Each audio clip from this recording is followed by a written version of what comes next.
Good morning, students. This is Atul Tyagi. This is class 9th physics, chapter first, motion. This is the lecture second. Dear students, now we will discuss about physical quantities. What are the physical quantities? Physical quantities कितने types की होती हैं? Scalar quantities किन्हें कहते हैं? Vector quantities किन्हें कहते हैं? Displacement और distance क्या चीज़ हैं? इनके एग्जाम्पल्स के बारे में स्टडी करेंगे डीपली और difference between distance and displacement. So let's start our video. Dear students, what are the physical quantities? Physical quantities क्या होती हैं? वे क्वांटिटीज़ जिनको हम डायरेक्टली या फिर इनडायरेक्टली मेज़र कर सकते हैं उन्हें हम फिजिकल क्वांटिटीज़ कहते हैं. जैसे कि लेंथ है, मास है, वेलोसिटी है, फोर्स है, वर्क है, एनर्जी है. देखिए, लेंथ को हम मेज़र कर सकते हैं कि कोई बॉडी हो सकती है, उसकी लेंथ कितनी है कि 1 मीटर है, 2 मीटर है, 3 मीटर है, या 10 सेंटीमीटर है, या फिर 1 डेसीमीटर है, या 10 डेसीमीटर है, 30 सेंटीमीटर है, 20 मिलीमीटर है. कुछ भी हो सकता है. इस टाइप से हमारी लेंथ हो सकती है. जैसे कि हम बोल सकते हैं कोई डिस्टेंस वगैरह के बारे में बात कर रहे हैं कि कितनी डिस्टेंस है यहाँ से, आपके स्कूल से आपके घर की डिस्टेंस कितनी है. मान लीजिए 2 किलोमीटर है, 1 किलोमीटर है, 5 किलोमीटर है, 10 किलोमीटर है. So length is measurable, that's why it is a physical quantity. Mass का एग्जांपल ले लीजिए. आप देखेंगे, आप जब भी शॉप पर जाते हैं, आप बोलते हैं कि हमको शॉपकीपर से बोलते हैं कि 5 किलोग्राम शुगर दे दीजिए, ठीक है. या फिर आप किसी फ्रूट वेंडर के पास जाते हैं, आप बोलते हैं कि 1 किलोग्राम एप्पल दे दीजिए, ठीक है. तो ये मास जो है ये भी एक फिजिकल क्वांटिटी है because we can measure it, ठीक है. इसका यूनिट क्या है हमारा? किलोग्राम. ऐसा यूनिट जो है इसका किलोग्राम है हमारा, ठीक है. कुछ चीज़ें इससे छोटे यूनिट्स में भी मेज़र की जा सकती हैं. जैसे कि यदि गोल्ड आप परचेज़ करना चाहेंगे तो क्या गोल्ड थोड़ी ना किलोग्राम में मेज़र करेंगे, वो तो आप बहुत छोटी सी क्वांटिटीज़ में मेज़र करेंगे. यस,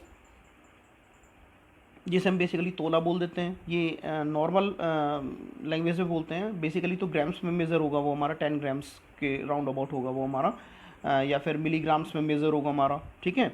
और कुछ चीज़ें ऐसी हैं जिन्हें बहुत ज़्यादा वहाँ पर किलोग्राम वर्क नहीं करेगा, वहाँ पर और बड़ी यूनिट्स वर्क करेंगी. जैसे क्विंटल होता है, क्विंटल 100 किलोग्राम के इक्वल होता है हमारा, ठीक है. मान लीजिए आप स्ट्रॉज परचेज़ कर रहे हैं, भूसा जो पशुओं को खिलाया जाता है, तो वहाँ पर आप ये थोड़ी ना बोलेंगे कि आधा किलोग्राम भूसा दे दो. वहाँ पर तो आप 1 क्विंटल, 2 क्विंटल, 5 क्विंटल इस टाइप से मेज़र करेंगे. वेलोसिटी भी हमारी, वेलोसिटी के बारे में थोड़ा डीप में हम आगे स्टडी करेंगे, क्योंकि जब हम स्केलर क्वांटिटीज़ और वेक्टर क्वांटिटीज़ स्टडी कर लेंगे. प्रेजेंटली हम समझते हैं कि वेलोसिटी को हम स्पीड की तरह कंसीडर करके चलते हैं. यदि हम स्पीड की बात करते हैं बेटा, तो क्या होगा हमारा? हम बोलेंगे कोई बॉडी किस स्पीड से जा रही है, यानी कि 5 मीटर पर सेकंड से जा रही है या 10 किलोमीटर पर आवर की स्पीड से जा रही है, ठीक है. आपसे पूछा जाए कि आप किस स्पीड से दौड़ सकते हो, तो आप वो वैल्यू बताओगे जिससे आप दौड़ सकते हैं, ठीक है. या मानकर चलिए आप गाड़ी से जा रहे हैं, तो आप देखेंगे जो उसका स्पीडोमीटर होता है उस पर आप देखेंगे कि वो 40 किलोमीटर पर आवर की स्पीड से जा रही है, या फिर 35 किलोमीटर पर आवर की स्पीड से जा रही है, 20 किलोमीटर पर आवर की स्पीड से जा रही है, 60 किलोमीटर पर आवर की स्पीड से जा रही है, डिपेंडिंग ऑन द कंडीशंस कि वो कहाँ पर है, रूट किस टाइप का है. कहीं ज़्यादा कंजेशन होगा तो वहाँ पर स्पीड कम हो जाएगी, और जहाँ पर रूट बिल्कुल साफ़ होगा तो वहाँ पर स्पीड थोड़ा बढ़ा दी जाएगी, ठीक है. फोर्स, हम ये बता सकते हैं कि किसी बॉडी पर कितना फोर्स लगाया जा रहा है. ये भी फिजिकल क्वांटिटी है, क्योंकि इसे भी हम मेज़र कर सकते हैं कि किसी बॉडी पर 5 न्यूटन का फोर्स लगा है या फिर 10 न्यूटन का फोर्स लगा है, ठीक है. वर्क हम बता सकते हैं कि कितना वर्क किया 5 जूल वर्क किया, 10 जूल वर्क किया, 20 जूल वर्क किया. सो it is also measurable, that's why it is also a physical quantity. Energy भी हमारी इसी टाइप से मेजरेबल है, और उसे भी हम किस टाइप की क्वांटिटी में रखेंगे? फिजिकल क्वांटिटी में, क्योंकि एनर्जी की वैल्यू भी होगी कुछ कि कितनी एनर्जी है. 10 जूल एनर्जी है, 20 जूल एनर्जी है, 30 जूल एनर्जी है, ठीक है. इस टाइप से हम जो क्वांटिटीज़ हैं उन्हें हम फिजिकल क्वांटिटीज़ बोलते हैं, यदि हम उन्हें मेज़र कर सकते हैं. अब आप सोच रहे होगे सारी तो क्वांटिटीज़ फिजिकल से ही बैठ रही हैं, तो वो क्वांटिटीज़, किन क्वांटिटीज़ को हम बोलेंगे कि फिजिकल क्वांटिटीज़ नहीं है? बहुत सारी क्वांटिटीज़ हैं ऐसी. फॉर एग्ज़ाम्पल, आप ये बताइए, वरी वरी, वरी का मतलब क्या होता है? चिंता। ठीक है, अब आप ये बताइए, यदि आपका एग्ज़ाम पास आ रहे हैं और मानकर चलिए आपकी प्रिपरेशन अच्छी नहीं है, किसी रीज़न से हो सकता है, तो डेफिनेटली सिंपल सी बात है, आपको वरी होगी। ठीक है, उस सिचुएशन में क्या आप ये बता पाएंगे मुझे कि आपको कितना वरी है? ये तो बोल सकते हैं मुझे बहुत सारी वरी है, बहुत चिंता है, लेकिन ये थोड़ी बता दो कि 1 किलोग्राम वरी है, या फिर 1 किलोमीटर वरी है, या फिर 1 लीटर वरी है। ठीक है, तो इस चीज़ से आप, इस टाइप से आप नहीं बता सकते हैं। ठीक है, दूसरा एग्जाम्पल ले सकते हैं। यदि आपको कोई पसंद नहीं है, यानी कि आप किसी से घृणा करते हो, ठीक है, तो क्या आप मुझे ये बता सकते हैं कि आप उसे कितनी घृणा करते हो, कितनी हेट करते हो? 1 kilogram, 2 kilogram, 3 kilogram, 1 kilometre, 2 kilometre, 3 kilometre, या फिर 1 मीटर, 2 मीटर, 3 मीटर, या फिर 1 लीटर, 2 लीटर, 3 लीटर? नहीं ना।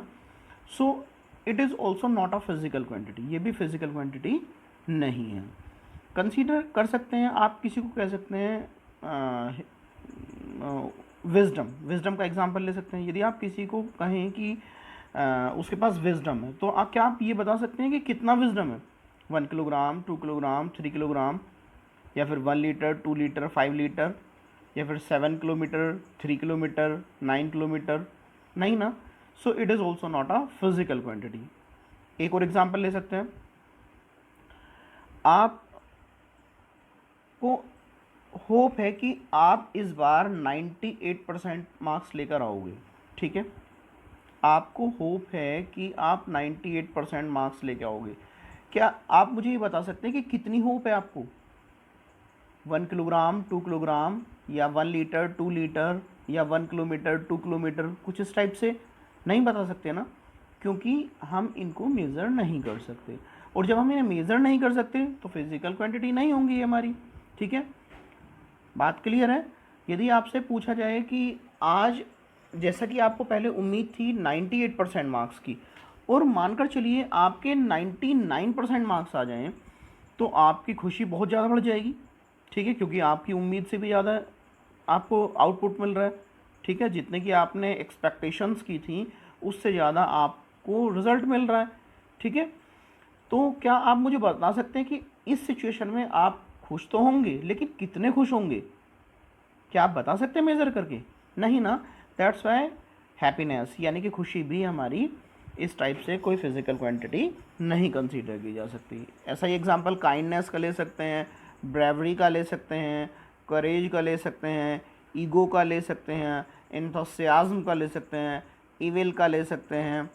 ठीक है, ऑनेस्टी का ले सकते हैं, और आपका पेशेंस का ले सकते हैं कि किसी के पास कितना पेशेंस है। आप बोल सकते हैं कि आप बोलें कि आप किन्हीं टू कैंडिडेट्स के बीच में कोई बात चल रही हो और वो मैटर थोड़ा सा गर्मा जाए, यानी कि लड़ाई होने के चांसेस हो जाएं, तो उनमें एक यदि ये बोले कि आप मेरे पेशेंस की परीक्षा मत लो, ठीक है, इसका मतलब है कि मेरे धैर्य की परीक्षा मत लो, तो क्या दूसरा यदि ये पूछने लगे कि कितना धैर्य है आपके पास, 1 किलोग्राम, 2 किलोग्राम, और कितना खर्च हो चुका, इस टाइप से? नहीं ना। So patience is also not a physical quantity. Okay, sadness भी इसी टाइप से एग्जाम्पल ले सकते हैं, एंगरनेस का भी एग्जाम्पल लिया जा सकता है, एक्साइटमेंट का भी एग्जाम्पल इसी टाइप से लिया जा सकता है। ऐसा ही एग्जाम्पल लव का भी लिया जा सकता है। आप अपने मम्मी पापा को लव करते हो, लेकिन यदि ये मैं आपसे क्वेरी पुट अप करूँ कि बताओ कितना लव करते हो, तो आप ये कहोगे बहुत सारा। मैं कहूँ कि मुझे नहीं, मुझे एग्जैक्ट वैल्यू बताओ कि कितने किलोग्राम करते हो, या कितने किलोमीटर करते हो, या फिर कितने डिग्री करते हो, या फिर आप इस टाइप से कुछ पूछूं मैं आपसे, तो आपका आंसर क्या होगा?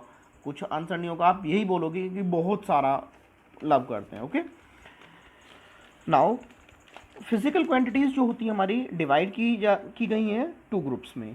एक हमारा स्केलर क्वांटिटीज़ बोलते हैं एक ग्रुप को, और दूसरे ग्रुप को हम बोलते हैं वेक्टर क्वांटिटीज़। ठीक है, स्केलर क्वांटिटीज़ क्या हैं? स्केलर क्वांटिटीज़ उन क्वांटिटीज़ को बोलते हैं जिनके लिए केवल मैग्नीट्यूड की रिक्वायरमेंट होती है। मैग्नीट्यूड ही सब कुछ डिस्क्राइब कर देता है। कंप्लीट स्पेसिफिकेशन केवल मैग्नीट्यूड के थ्रू ही हम डिस्क्राइब कर सकते हैं, उसमें कोई डायरेक्शन की रिक्वायरमेंट नहीं होती।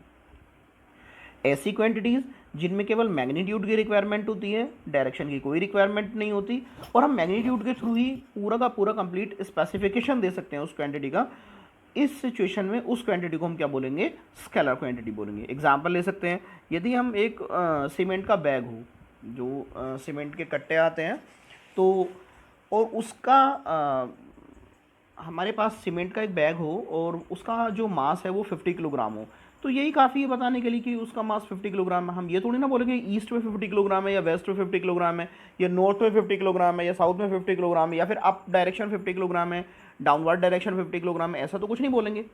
बिकॉज मास है, मास स्केलर क्वांटिटी है, ठीक है।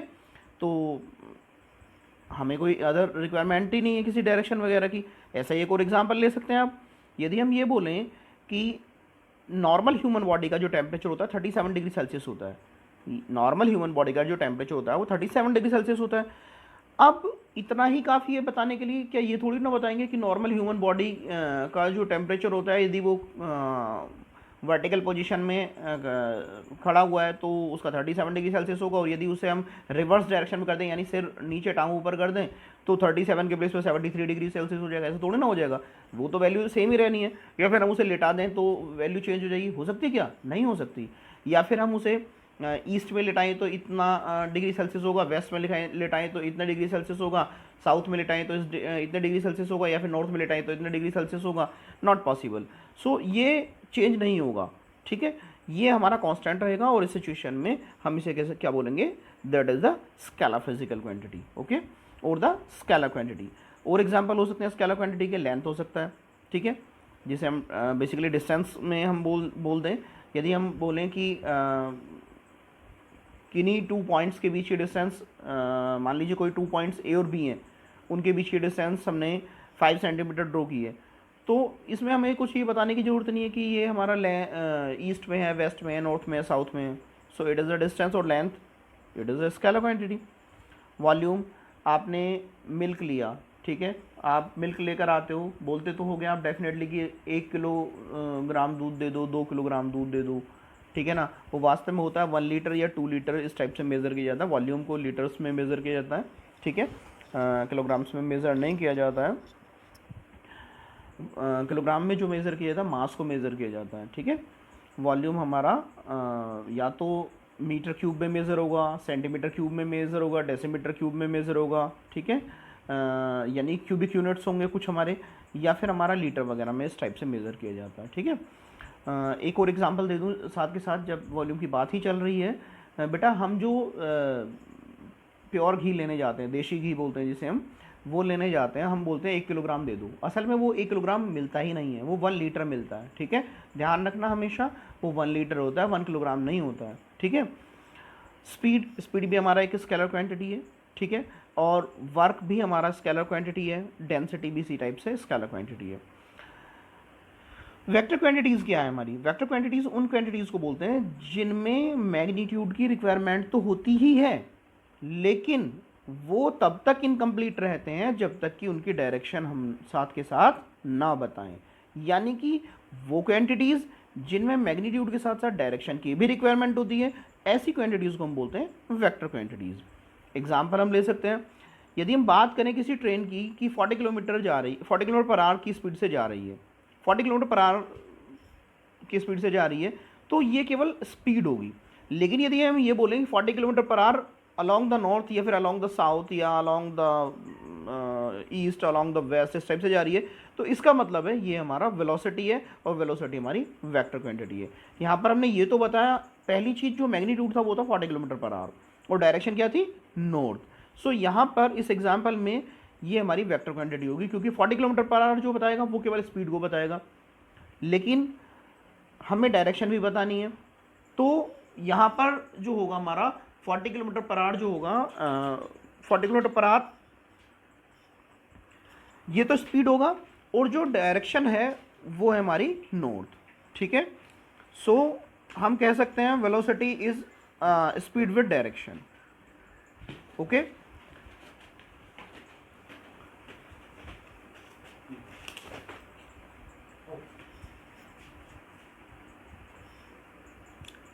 नेक्स्ट एग्जांपल है हमारा distance and displacement. Dear students, हम बेसिकली जो बोल देते हैं डिस्टेंस और डिस्प्लेसमेंट सेम ही लेकर चलते हैं, ठीक है ना, जबकि इनके वास्तव में अलग अलग मीनिंग है। नॉर्मली हम अपनी लाइफ में, डेली लाइफ में जब भी हम बात कर रहे होते हैं डिस्टेंस या डिस्प्लेसमेंट की, तो क्या होता है, हम ये कंसीडर करके चलते हैं दोनों के दोनों सेम हैं। रियलिटी में दोनों के दोनों डिफरेंट है। डिस्टेंस क्या है? डिस्टेंस वास्तव में जो एक्चुअल लेंथ है, जो भी कोई हमने पाथ कवर किया है, जिस रास्ते से हम जा रहे हैं, वो जो उसकी एक्चुअल लेंथ है उसे हम बोलते हैं डिस्टेंस। ठीक है, ये स्केलर क्वांटिटी है। इसे जो डिनोट किया जाता है बेसिकली एस से डिनोट किया जाता है। ठीक है, और इसकी एसआई यूनिट जो होती है मीटर होती है। बेटा इसमें यहाँ पर ये तो लिखा हुआ है the distance travelled by a body is denoted by. यहाँ पर आप जब अपने नोट्स बनाएंगे तो एस लिख लेना, यहाँ कैपिटल एस लिखना मैं भूल गया था एडिट करते टाइम, टाइप करते टाइम। ठीक है, तो आप यहाँ पर एस लिख लेना और फुल स्टॉप लगा लेना। ठीक है, एसआई यूनिट जो होती है डिस्टेंस की वो मीटर होती है। हालांकि डिस्टेंस को हम किलोमीटर में मेज़र करते हैं बट वो एसआई यूनिट नहीं है। डिस्टेंस को हम सेंटीमीटर में मेज़र करते हैं बट वो एसआई यूनिट नहीं है, वो सीजीएस यूनिट है। सेंटीमीटर हमारी सीजीएस यूनिट है और मीटर हमारी एसआई यूनिट है। ठीक है, now the topic is displacement. Displacement क्या है?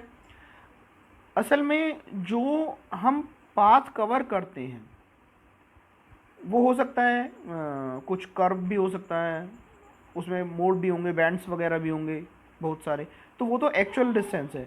जो इनके बीच की मिनिमम डिस्टेंस होती है, जो दोनों पॉइंट्स के बीच की मिनिमम डिस्टेंस है, इनिशियल पॉइंट और फाइनल पॉइंट के बीच की मिनिमम डिस्टेंस विद डायरेक्शन, उसे हम डिस्प्लेसमेंट बोलते हैं।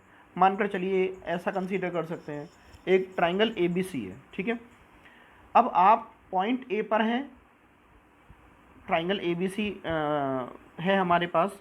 पॉइंट ए से स्टार्ट किया, पहले ए से बी तक जाते हैं, बी से सी तक जाते हैं। ठीक है, और फिर यहाँ से मानकर चलिए ट्राइंगल जो है हमारा इक्विलेटरल ट्राइंगल है। इक्विलेटरल ट्राइंगल कौन सा होता है? जिसकी सारी साइड्स इक्वल होती हैं। यस, सो यहाँ पर क्या है हमारा 6 मीटर साइड का हम equilateral triangle A B C consider कर लेते हैं। मानकर चलिए ए बी सी 3 पॉइंट है और हर एक के बीच की डिस्टेंस 6 मीटर है, मतलब ए टू बी 6 मीटर है, बी टू 6 मीटर और सी टू ए 6 मीटर है। आप ए से बी तक जाते हैं तो कितनी डिस्टेंस कवर की आपने? 6 मीटर। और फिर बी से सी तक डिस्टेंस, बी से सी तक जाते हैं तो यहाँ पर कितनी हो जाएगी आपकी? 6 मीटर। तो ये टोटल डिस्टेंस कितनी हो आपकी? 6 metre plus 6 metre that is 12 metre. यहाँ पर डिस्टेंस तो 12 मीटर है बट डिस्प्लेसमेंट क्या है हमारा? डिस्प्लेसमेंट मेजर करेंगे हम ए और सी के बीच की मिनिमम डिस्टेंस, और वो क्या है हमारी जो थर्ड साइड है दैट इज ए सी। ठीक है, तो डिस्प्लेसमेंट कितना हुआ हमारा? कितना हुआ? ए टू सी, और ए टू सी जो होगा हमारा डिस्प्लेसमेंट वो होगा हमारा 6 मीटर टुवर्ड्स ए टू सी। ठीक है, तो यहाँ पर डायरेक्शन भी बताई है हमने और मिनिमम डिस्टेंस भी बताई थी। ठीक है, या फिर आप किसी पॉइंट एक सर्कल, सेमी सर्कल ड्रॉ करते हैं ए सी बी। ठीक है, मानकर चलिए 7 मीटर रेडियस का एक सेमी सर्कल हमने ड्रॉ किया that is A C B. ठीक है, अब यदि हम ए सी बी के अकॉर्डिंग बात करते हैं, डिस्टेंस की बात करते हैं, तो वो होगा हमारा जो पाथ हमने ट्रेवर्स किया दैट इज ए टू सी और सी टू बी, यानी कि length of that particular semi arc. Okay, means जो सर्कल है उसका जो सरकमफ्रेंस है उसका हाफ। ठीक है ना, दैट इज सेमी सरकमफ्रेंस। आपको पता है सरकमफ्रेंस के लिए क्या फार्मूला आता है? That is 2 pi R. Circumference of circle कितना होता है? 2 पाई आर होता है हमारा। तो यहाँ पर सेमी सरकमफ्रेंस की बात कर रहे हैं तो ये कितना हो जाएगा हमारा? पाई इंटू आर हो जाएगा। ठीक है, मैंने अभी बताया आर कितना 7 है हमारा, और पाई की वैल्यू 22/7 होती है, तो 7 से 7 कैंसिल हो, 22 मीटर हमारा होगा डिस्टेंस ए से बी तक। सॉरी, ए बी सी कह दीजिए, ए सी बी कह दीजिए, जो भी है आपका। चलिए ए सी बी ले लेते हैं। पॉइंट ए, फिर सी आता है बीच में, फिर बी आएगा, तो ये कितना हुआ हमारा? 22 मीटर। ये क्या हुई हमारी डिस्टेंस। लेकिन डिस्प्लेसमेंट कितना होगा? ए से बी तक, ए से बी तक का वो हमारा इस सिचुएशन में ओ क्या है हमारा? ओ है हमारा सेंटर। हमने ओ से ए तक की डिस्टेंस ली 7 मीटर और एक सर्कल ड्रॉ किया that is A C B. ठीक है, तो इनिशियल पॉइंट क्या है? ए है और फाइनल पॉइंट क्या है? बी है। तो इनके बीच की डिस्टेंस कितनी है हमारी? 14 मीटर। ठीक है, तो डिस्प्लेसमेंट की जो मैग्नीट्यूड है वो है हमारा 14 मीटर। क्लियर? जबकि जो हमारा डिस्टेंस आया था उसका जो मैग्नीट्यूड था वो कितना था? 22 मीटर। ठीक है ना, क्योंकि पाई इंटू आर रह गया हमारा सेमी सरकमफ्रेंस। तो पाई की वैल्यू 22/7 होती है, मल्टीप्लाई बाय 7, 7 से 7 कैंसिल हो गया, 22 मीटर हो गया। ठीक है, जब हम न्यूमेरिकल्स करेंगे तो इसे और ज़्यादा अच्छी तरह से स्टडी करेंगे। अब एग्जांपल ले लेते हैं हम।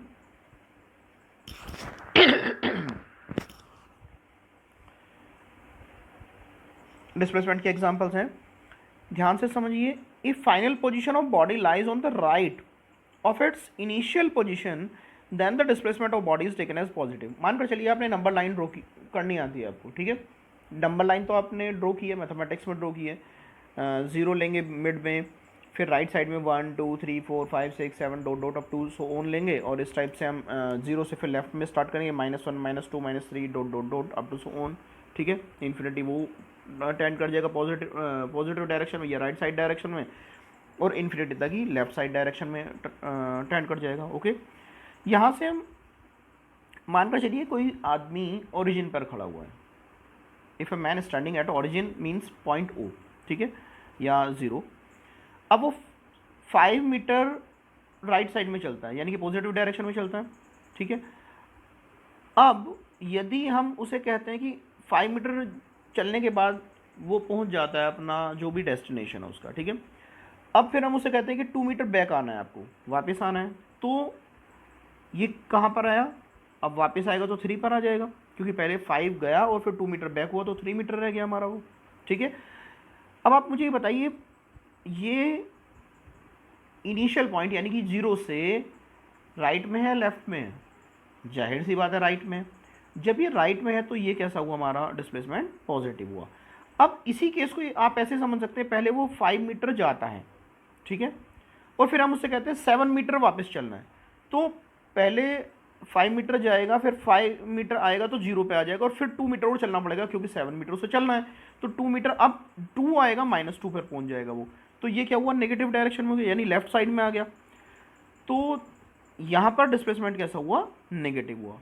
तो ध्यान से समझना है, सेकंड पॉइंट हमें क्या बताता है, if the final position is on the left, आपकी बार लेफ्ट में आ रहा है, 2 मीटर लेफ्ट में आ रहा है, is on the left of its initial position, initial position क्या थी हमारी, 0 थी, then the displacement is negative. ध्यान रखना है, यदि इनिशियल पोजीशन से राइट में आ रहा है, फाइनल पॉइंट जो आ रहा है हमारा, फाइनल पोजीशन जो आ रही है हमारी, तो डिस्प्लेसमेंट पॉजिटिव होगा, और यदि इनिशियल पॉइंट से या इनिशियल पोजीशन से फाइनल पोजीशन लेफ्ट में आ रही है तो हम क्या बोलेंगे, उसे नेगेटिव बोलेंगे, यानी कि डिस्प्लेसमेंट हमारा इस सिचुएशन में नेगेटिव होगा।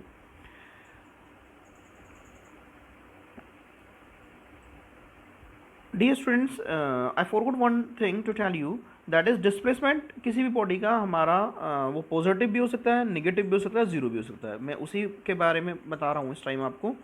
ये डिपेंड करता है इनिशियल और फाइनल पोजीशन पर, ठीक है ना। डिस्प्लेसमेंट का जो ऐसा यूनिट होता है वो मीटर होता है। तो अभी पहला वाला एग्जांपल हमारा पॉजिटिव का था, दूसरा एग्जांपल नेगेटिव का था। अब हम बात करते हैं कि ज़ीरो डिस्प्लेसमेंट। ज़ीरो डिस्प्लेसमेंट क्या है, कैसे होगा ज़ीरो डिस्प्लेसमेंट। मानकर चलिए आपने किसी बॉडी को ऊपर की ओर प्रोजेक्ट किया h हाइट तक, ठीक है, आपने फेंक दिया, उसके बाद वो बॉडी वहीं पॉइंट ऑफ प्रोजेक्शन पर आ जाती है, यानी कि जहाँ से आपने फेंका वहीं पर वापस आ जाती है। इस ड्यूरेशन में उसने डिस्टेंस कितनी कवर की, h मीटर तो जाने में कवर की और h मीटर ही आने में कवर की, यानी कि टोटल डिस्टेंस कितनी हुई, 2h metre. Okay, but displacement क्या हुआ, 0 हुआ। क्यों हुआ, क्योंकि इनिशियल पोजीशन और फाइनल पोजीशन तो इक्वल है, तो फाइनल से इनिशियल को सब्ट्रैक्ट करेंगे तो क्या आएगा, 0 आएगा। एग्जाम्पल दूसरा भी इसी टाइप का है हमारा। If a body starts moving from A and comes back to A then the displacement is 0, यानी कि फाइनल पोजीशन से इनिशियल पोजीशन को सब्ट्रैक्ट करेंगे 0 हो जाएगा। ठीक है, आप किसी सर्कल में रिवॉल्व कर रहे हैं, मान लीजिए पॉइंट ए से स्टार्ट किया और फिर घूमकर उसी सर्कल में आप पॉइंट ए पर वापस आ जाते हैं, तो डिस्प्लेसमेंट क्या होगा, 0 होगा, और डिस्टेंस कितनी होगी, 2πr होगी। एक और एग्जांपल ले सकते हैं, कोई आपका स्क्वायर है, मान लीजिए 5 मीटर डिस्टेंस का 5 मीटर साइड का कोई स्क्वायर है, और स्क्वायर है ABCD। तो अब आप A से B तक जाते हैं, B से C तक जाते हैं, C से D तक जाते हैं, D से कम बैक A। ठीक है, यहाँ से इस सिचुएशन में क्या होगा, हमारा डिस्टेंस कितनी होगी, A to B 5 metre, B to C 5 metre, C to D 5 metre, D to A 5 metre, means 5 + 5 + 5 + 5 that is 20 metre. Distance कितनी हुई, 20 मीटर, बट डिस्प्लेसमेंट कितना हुआ, 0। एक और एग्जांपल ले सकते हैं, कोई इक्विलेटरल ट्राइंगल है, 10 मीटर साइड का है कोई equilateral triangle ABC, A B कितना है 10 मीटर है, बी सी कितना है 10 मीटर है, सी ए कितना है वो भी 10 मीटर है। तो ए से बी तक हमने 10 मीटर कवर किया, बी से सी तक 10 मीटर कवर किया और सी से फिर वापस ए तक 10 मीटर कवर किया। इस सिचुएशन में डिस्टेंस कितनी होगी हमारी 10 + 10 + 10 मीन्स 30 मीटर। बट डिस्प्लेसमेंट कितना हुआ हमारा, वापस उसी पॉइंट पर आ गए हम, तो 0 होगा। ठीक है, क्योंकि डिस्टेंस तो पोजीशन तो इनिशियल पोजीशन और फाइनल पोजीशन सेम है। नेक्स्ट पॉइंट आता है, if a body traversed a straight line path without changing its direction then the magnitude of displacement is equal to the distance. इसका क्या मतलब है, यदि कोई बॉडी स्ट्रेट लाइन पर मूव कर रही है, ठीक है, उसकी डायरेक्शन में कोई चेंज ना हो, स्ट्रेट लाइन पर मूव कर रही है, डायरेक्शन में कोई भी चेंज नहीं है, वो स्ट्रेट लाइन पर मूव कर रही है, तो इस सिचुएशन में डिस्प्लेसमेंट और डिस्टेंस इक्वल होंगे। लेकिन यदि कोई बॉडी स्ट्रेट लाइन पर ट्रैवल नहीं कर रही है, यानी कि वो मूवमेंट कर रही है जिगजैग पाथ पर, तो इस सिचुएशन में हमेशा ही डिस्प्लेसमेंट छोटा होगा डिस्टेंस से। एक और बात याद रखने की है, यदि कोई बॉडी स्ट्रेट लाइन पर तो मूव कर रही है लेकिन उसकी डायरेक्शन चेंज हो रही है हर बार, ठीक है, तो इस सिचुएशन में भी डिस्प्लेसमेंट हमेशा डिस्टेंस से कम होगा। Now the last topic of today's video, that is difference between distance and displacement। बेटा डिस्टेंस क्या है हमारा, डिस्टेंस एक्चुअल पाथ है, पाथ लेंथ है किसी भी बॉडी की, ठीक है, जबकि डिस्प्लेसमेंट क्या है हमारा, ये शॉर्टेस्ट डिस्टेंस है इनिशियल और फाइनल पोजीशन की। ठीक है, डिस्टेंस को जो डिस्टेंस हमेशा ही पॉजिटिव होगी, कभी भी वो नेगेटिव या ज़ीरो नहीं हो सकती यदि कोई बॉडी मूव कर रही है। तो डिस्प्लेसमेंट मूवमेंट होने के बावजूद भी पॉजिटिव भी हो सकता है, ज़ीरो भी हो सकता है, नेगेटिव भी हो सकता है, जो कि हम पहले अभी बहुत सारे एग्जांपल्स हमने देखे थे। डिस्टेंस एक स्केलर क्वांटिटी है जबकि डिस्प्लेसमेंट एक वेक्टर क्वांटिटी है। डिस्टेंस जो है हमारी हमेशा ही या तो उससे ज़्यादा होगी डिस्प्लेसमेंट से, और कभी कभी इक्वल भी हो सकती है। डिस्प्लेसमेंट हमेशा ही उससे कम होगा या कभी कभी उसके इक्वल हो सकता है, but displacement can never be greater than that of distance. Displacement distance से कभी भी ज़्यादा नहीं हो सकता। सिमिलरली डिस्टेंस कभी भी डिस्प्लेसमेंट से कम नहीं हो सकती, हमेशा याद रखना। Thanks a lot, have a nice day.